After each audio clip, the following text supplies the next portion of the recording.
The organizers here for Occupy Charlotte. Cool. I've been here since the very beginning. We started our occupation October 1st. We had our first major rally October 8th. From that, we started our occupation. That occupation has grown from 6 or 7 occupiers to over 50 occupiers. We have a dedicated kitchen that serves 3 meals a day. We have a medical supply tent and a doctor who comes in and provides free health care. Wow. Not only to our occupation, but to anyone from the community who wants to come in and get themselves checked. Right. We have daily protests. Charlotte, if you don't know, is one of the major banking hubs of the nation, whereas Wall Street has the investment hub. We have the actual headquarters for a lot of the major banks, including Bank of America, Wells Fargo, SunTrust, First The ATM Citizens. fee guys. Yes, yes. Bank of America is catching a lot of flack, and we hope that they catch a lot more for trying to charge people money for using their own funds.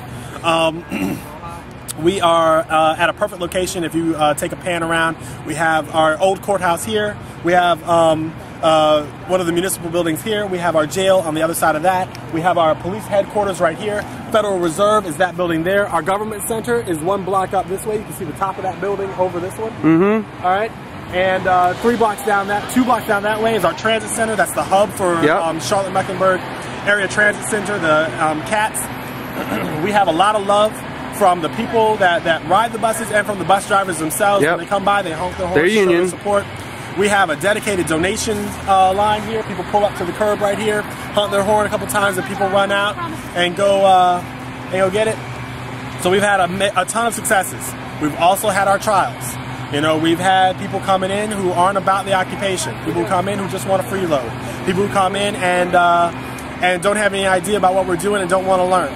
All right, and people who don't want to work. They don't want to participate in our working groups. They don't want to participate in our meetings. Those people have got to go. All right, we have implemented for our security team a code of conduct that has 7 basic tenets. Basically, they're no-brainer stuff, protecting the privacy, space, and property of others. Treat other people as you would like to be treated. We also have a policy in place for escalation, so that if something happens, you know who to talk to. You know that you go to your, you alert people to what's going on. You can go to the security team member. They will handle it. Either it will be handled in-house, or if it's a criminal activity, we have the police department right here. We have cops that constantly at that corner or at this corner, and it's not that bad in my town yet, but well, yeah, here they are here for our convenience. That's always so the case, in case isn't it? we need them. We heard today that there's some numbers floating around that the city is spending $1,800 a day monitoring us, staring at which you. I say they can greatly cut that number down if they look out a window and so, you know, no occupation comes without its hiccups. We've been working with the GA model that came out of New York, where everybody kind of votes. Now we're trying to move to a spokes model, which is where the group comes together, breaks into working groups. People who are not in a working group can join in on the conversations there. All the concerns go to a person who's selected to speak for that group. Those select people come together with their working group right behind them and voice their concerns, their projects, where they're going, and that way working groups can communicate together. Instead of one working group trying to tackle a problem, maybe some problems need to be tackled by multiple working groups working on the same issue. Food, security, those things need to be together. Outreach, technology, information, media, those things need to be together. So it's a work in progress. It's always going to be a work in progress. You guys say what's your biggest successes? What do you think your most proud moment so far has been? One of my most proud moments was when we had close to 600 people come to march on Bank of America headquarters. That was one of our first rallies, and that's where we got a lot of our support from. Another one of our greatest victories was we hosted a community dinner right here out of our kitchen, all with donated supplies, and served a couple hundred people at that dinner. Had a lot of people from the community come out and eat with us where we could talk to them about what we're out here doing.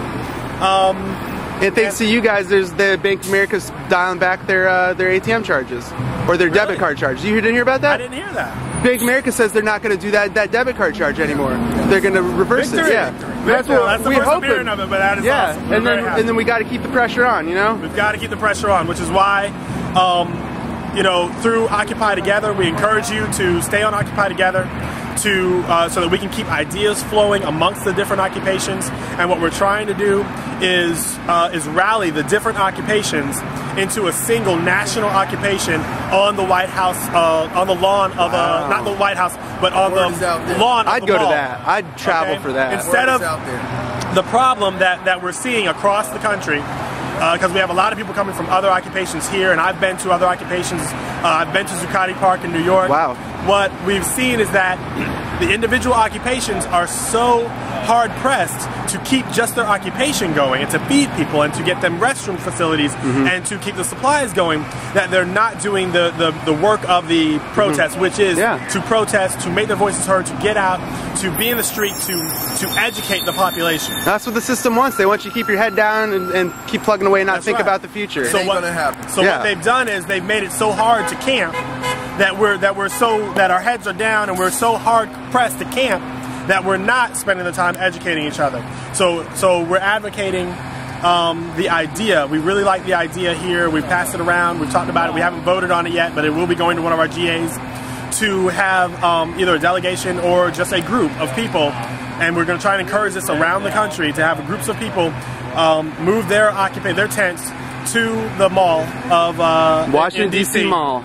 All right, and I then like that. we can have, and that way we can have, instead of having all these disparate and disconnected occupations, we can have one central occupation where supplies can go centrally, where everything can be taken care of, where if we get the numbers, then we can actually shut down Washington, D.C., and we can make our voices heard.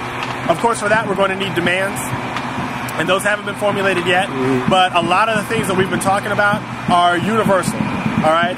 No more unjust wars, all right? No more unlimited campaign finances, unlimited finances, contributions to campaigns for senators and House representatives. No more corporate personhood. Reinstating the Glass-Steagall Act.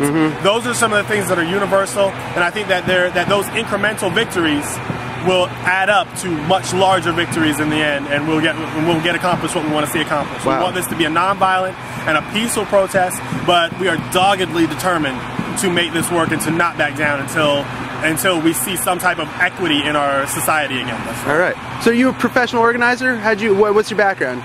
My background is I work for a nonprofit here. I did foreclosure counseling. Oh, wow. So I saw. So you walk the walk and you talk the talk. I saw when I did housing counseling, pre-purchase housing counseling, I saw the housing market about to crumble back in 2005, 2006. Yep. I saw these things coming, and I felt like I wanted to be out on the street protesting. So when this opportunity came, I jumped at it. All right. I jumped at it. Thanks, man.